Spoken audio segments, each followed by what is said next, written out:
Performing assets extremely important. अब आप इस टेबल के ऊपर नजर मारो, वो लोन्स जो बैंक्स देते हैं लेकिन वापस नहीं आते, उनको बोला जाता है नॉन परफॉर्मिंग एसेट्स। तो लोन को एसेट क्यों बोला जाता है, लाइबिलिटी क्यों नहीं बोला जाता? बिकॉज बैंक की नजर में तो पैसा कमा के जो चीज देगी जिसको हम एसेट्स बोलते हैं, जैसे अगर आपकी कोई बिल्डिंग पड़ी है या फिर आपने कोई ट्रैक्टर लिया हुआ है, वो एसेट है आपका, because you can put that asset to some productive use and make money. So for banks assets क्या होते हैं? जो वो लोन देते हैं, बिकॉज वही काम है ना बैंक का, उससे ब्याज कमाना उनका काम है। जो वापस नहीं आ रहा उसको बोलते हैं नॉन परफॉर्मिंग एसेट्स। अब इंडिया में और ज्यादातर कंट्रीज के अंदर जो इकोनॉमी की बैकबोन मानी जाती है वो कौन सा सेक्टर होता है? वो होता है banking sector. Because industry, service sector, सबको पैसा कौन पहुंचाने का काम कर रहा है? जहां पर पैसा चाहिए इकोनॉमी के अंदर, जहां पर उसका प्रोडक्टिव यूटिलाइजेशन हो सकता है, वहां तक पहुंचाना। जहां पर वो पड़ा हुआ है लेकिन उसका प्रोडक्टिव यूटिलाइजेशन नहीं हो रहा, वहां से। और बीच में कौन बैठा हुआ है? डिफरेंट फाइनेंशियल इंस्टीट्यूशंस, जैसे कि शेयर मार्केट, जैसे कि इंश्योरेंस कंपनीज। लेकिन जो डोमिनेंट फाइनेंशियल इंस्टीट्यूशन इंडिया जैसी मार्केट्स में ये काम करता है, वो क्या होते हैं? वो होते हैं बैंक्स।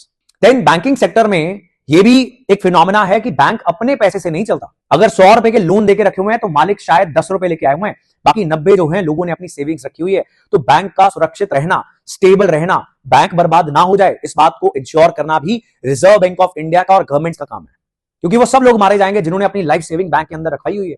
लेकिन होता क्या है, बैंक रन एक फिनोमेना है इकोनॉमी के अंदर। यानी जब कोई एक बैंक कोलैप्स हो जाएगा, या फिर मान लेते हैं उनके पास जितने पैसे आए उन्होंने सारे उठा के लोन में दे दिए, और फिर एकदम कुछ इकोनॉमी के अंदर हो गया, मान लेते हैं सरकार ने लॉकडाउन लगा दिया, कोविड-19 आ गया, तो कुछ लोग आ गए बैंक के अंदर, कह रहे हैं कि जी पैसे दो वापस। बैंक ने कहा कि वो तो हमारे पास नहीं है। तो क्या बैंक बर्बाद है? नहीं, बैंक ने उठाकर लोन्स दे दिए सारे। लेकिन ऐसे में अगर ये सेंटिमेंट फैल गया, जिन्होंने अपने पैसे बैंक के पास रखे थे कि ये तो बैंक बर्बाद हो रहा है, ये तो पैसे नहीं दे रहे मेरे वापस, वो औरों को बताएंगे और बहुत सारे लोग आ जाएंगे, फिर बैंक डेफिनेटली बर्बाद हो जाएगा। और ऐसा ही दुनिया में बहुत सारे बैंक्स के साथ हुआ। और भी बहुत सारी चीजें होती हैं जिससे बैंक्स को बचा के रखना होता है। जैसे कि अमेरिका के अंदर what happened was, real estate में एक बबल पैदा हो गया, जिसमें लोगों ने बैंक से लोन लेके प्रॉपर्टीज खरीदनी स्टार्ट होगी। और बैंक का लोन था, इसकी किस्त कैसे दोगे? वो प्रॉपर्टी किराए पे चढ़ा देंगे, कह रहे हैं किराए से किस्त देंगे, और जब किस्तें खत्म हो जाएंगी वो प्रॉपर्टी हमारी हो गई।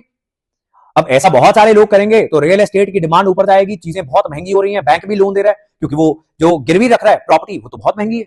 लेकिन एक कदम ऐसा आता है कि जब ये बबल जो क्रिएट होता है वो बर्स्ट हो गया, रियल एस्टेट इतना महंगा हो गया कि इतनी महंगाई में कोई खरीद नहीं पा रहा उसको।